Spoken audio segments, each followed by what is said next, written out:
ഒരു കപ്പ് അവിലുണ്ട്. വായിലിട്ടാൽ അലിഞ്ഞു പോകുന്ന എണ്ണയിലൊന്നും മുക്കി പൊരിക്കാത്ത ഹെൽത്തി ആയിട്ടുള്ള ഒരു പലഹാരം റെഡിയാക്കാം.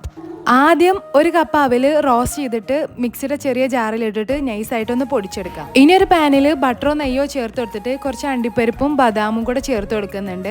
ഇത് ആ പലഹാരത്തിൻ്റെ ഇടയ്ക്ക് വെച്ച് കടിക്കാൻ നല്ല ടേസ്റ്റാണ് കേട്ടോ.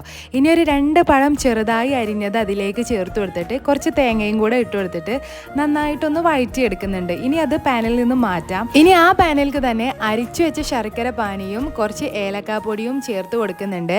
പിന്നെ പൊടിച്ചു വെച്ച അവിലും ചേർത്തിട്ട് കട്ടകളൊന്നും ഇല്ലാതെ നന്നായിട്ട് മിക്സ് ചെയ്തിട്ട് എടുക്കാം. ഇനി വാട്ടി വെച്ച പഴം കൂടെ ഇതിലേക്ക് ചേർത്ത് കൊടുത്തിട്ട് എല്ലാം കൂടെ നന്നായിട്ടൊന്ന് മിക്സ് ചെയ്തിട്ട് എടുക്കണം. ഇടയ്ക്ക് കുറച്ച് നെയ്യ് ഉണ്ടെങ്കിൽ ചേർത്ത് കൊടുത്താൽ നല്ലതായിരിക്കും കേട്ടോ. ആ നെയ്യും കൂടെ ചേർത്തിട്ട് ചട്ടിയിൽ നിന്ന് ഇങ്ങനെ വിട്ടു പോരുന്ന പരുവാകുമ്പോൾ നമുക്ക് ഫ്ലെയിം ഓഫ് ആക്കാം. ഇനി സെറ്റ് ചെയ്യേണ്ട പാത്രത്തിലേക്ക് കുറച്ച് നെയ്യ് പുരട്ടി കൊടുക്കുക. എന്നിട്ട് നമ്മൾ അതിൽ ആ പാത്രത്തിൽ ഇട്ട് കൊടുത്തിട്ട് മുകളിലായിട്ട് വീണ്ടും കുറച്ച് നെയ്യ് ഉണ്ടെങ്കിൽ ഒന്ന് പുരട്ടി കൊടുക്കുക. ഇനി തണുത്തതിന് ശേഷം കൊട്ടിക്കൊടുത്താൽ ഇതുപോലെ കിട്ടും. സ്കൂൾ വിട്ടിരുന്ന കുട്ടികൾക്കൊക്കെ ഉണ്ടാക്കി കൊടുത്താൽ വിശപ്പ് മാറി കിട്ടും. അവർക്ക് എന്തായാലും ഇഷ്ടപ്പെടും. പിന്നെ നല്ല സോഫ്റ്റ് ആണ് കേട്ടോ കഴിക്കാനായിട്ട്.